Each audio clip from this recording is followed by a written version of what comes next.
You ever have one of those weeks where you come home expecting nothing but peace, and instead, you find your whole world flipped upside down by people who think rules only apply to everyone else? Yeah, that was me. Chris Bryan, just a regular guy with a few scars from too many years in army boots and a stubborn belief that your home should be your sanctuary. But let me back up a sec, because the day this story starts, I was just tired. Bone tired, Denver traffic tired, longing for my porch tired. And I sure as hell wasn't prepared for the circus that had set up shop on my land. I turned onto that last stretch of dirt road, gravel crunching under the tires, thinking about nothing but cold beer and my old creaky recliner. Then I saw it. A massive HOA banner strung across my front gate, red, white, and blue streamers fluttering like they'd annexed my house for the 4th of July. Balloons everywhere, tied to my fence, my mailbox. Hell, even the private property, no trespassing sign had a ribbon on it. I stopped the truck in the middle of the road, just staring, brain refusing to believe what my eyes were seeing. I rolled forward slow, heart thumping. And then it got weirder. There were folding tables set up all over my front yard, red and blue tablecloths flapping, coolers stacked, folding chairs in rows like they'd booked the place for a county fair.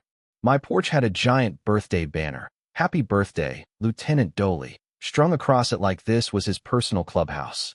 My personal damn porch. I slammed the truck door, boots hitting gravel, and followed the sound of voices. At least 15 people in the backyard, some hauling a party tent toward my fire pit, others rolling out a red carpet up the steps like this was Hollywood. And at the center of it all stood Karen Doley, the queen of the HOA, clipboard in hand, visor tight on her helmet hair, giving orders like a 4-star general. "Karen," I said, not exactly friendly. She just looked at me, all chipper, like I was the help. "Wonderful you're here. We were a little worried you'd miss setup." "Setup for what?" I asked, though God knows I already hated the answer. She waved her arms, all pageantry. "It's the birthday celebration for my son, Lieutenant Mason Doley.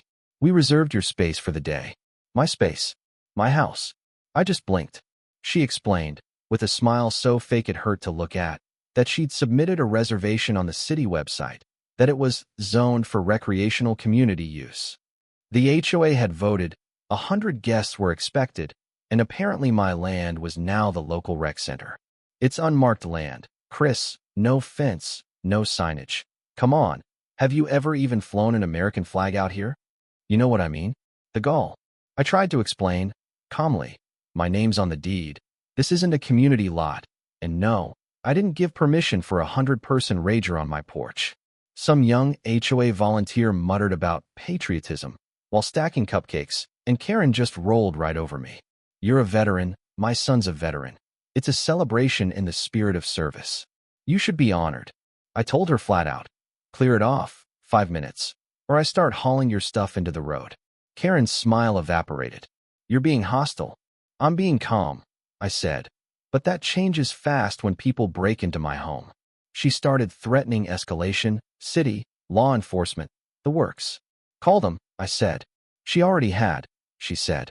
Told them I was a squatter, that she had authorization, that I was obstructing a veterans gathering. I marched to my truck, grabbed my binder, deed, plat, taxes, everything. Stood in the driveway and let 'em all know. "Private property. You're trespassing. You've got 10 minutes before you're removed by the authorities." Some folks hesitated, others kept unloading drinks. Karen shouted at them not to be intimidated. And then, sure enough, the first patrol car rolled up, dust in its wake. 2 officers stepped out. One older, built like he'd seen every HOA dispute in the book, the other young, already tired of life. Karen marched up, pointed at me, called me a hostile squatter impersonating the property owner. The older cop came over, asked if this was my residence. I handed him the deed, county docs, tax receipts, the works, and told him I owned this land, free and clear, not under HOA jurisdiction. Karen tried to produce some usage request she'd submitted online, cited some half-baked open space ordinance she'd found on Google. I raised an eyebrow. "Since when does that let you throw a 100-person party on someone's lawn?" The officer checked my papers, then turned to her. "Ma'am, do you have any legal documentation, rental agreement, event permit?" She started to stammer. I could see her grip slipping. The officers started dispersing the crowd. Karen hissed threats about regretting how I treat veterans, said the media would hear of this. I almost laughed. You mean they'll hear how you hijacked a veteran's home for your own party and called the cops when he showed up? She doubled down, called 911 again right in front of everyone, tried to report me for inciting a riot. The older cop shut that down cold, told her filing a false police report was a crime. It should have ended there, but you know how people like Karen operate. That's when my backup rolled in, a gray Ford SUV, black pickup with veteran plates. Rob, retired sheriff, came out first, calm as a Sunday morning, Ben next, legal eagle, briefcase in hand, Anthony last. Army intel, never missed a thing. Karen tried her usual routine on them, but Rob just flashed his badge, Ben handed over my deed, zoning maps, and, here's the twist, a printed email from the HOA's internal chat. Karen had written, Chris Bryan hasn't explicitly refused. I'll proceed with setup and frame it as a veterans community event. He won't cause a scene. Busted. Anthony pulled out a stack of prior complaints. Turns out Karen had repurposed other neighbors' land before. This was a pattern. About half the guests started packing up, murmuring apologies. The diehards stayed, looking at Karen for instructions. But then her son, Mason, showed up, young, in uniform, just in from base. She tried to spin it, but Mason cut her off, said he'd gotten her email, and the one where she told her friend, Chris won't know what hit him.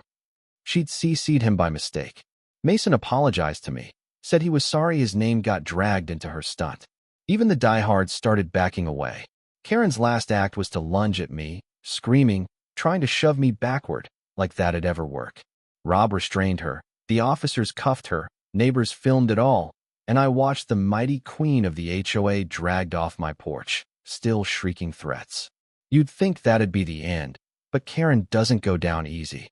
The next 2 days were a storm, paperwork, filings, restraining orders, evidence piling up. Turns out Karen had been involved in 3 previous land disputes, paid contractors in cash to tear down neighbors' sheds, move property lines, you name it. Her past caught up fast. Then her lawyer came, tried to buy me off, formal apology, pay for damages, you drop the complaint. I just smiled. Then he threatened, emotional distress, counterclaims. I didn't blink. Ben called it. The county had assigned the toughest judge in the region. Anthony found logs showing Karen had been snooping on my land at night. And then, here's the kicker. He found a microphone buried in my fence post. Surveillance. Audio logs pinged from Karen's house. Rob's friend from the sheriff's office got a search warrant. They found her router, plans for lounge seating, everything. She was engineering a takeover. But the final blow came from Mason, her own son. He gave a sworn affidavit, admitted his mother had threatened him too, said he was done defending her. In court, Karen came in strutting like a peacock, sunglasses on, surrounded by board members and her lawyer.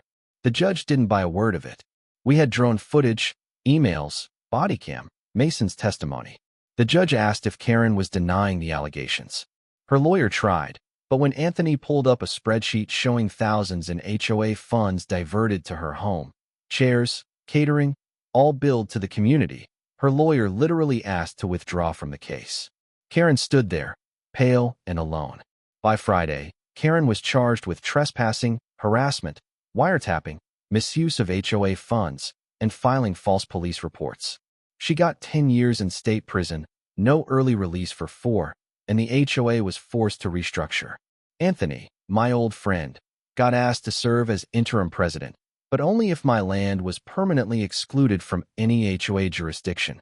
Signed, notarized, airtight. Mason moved out, started teaching high school mechanics. Karen? Well, she's got time to reflect.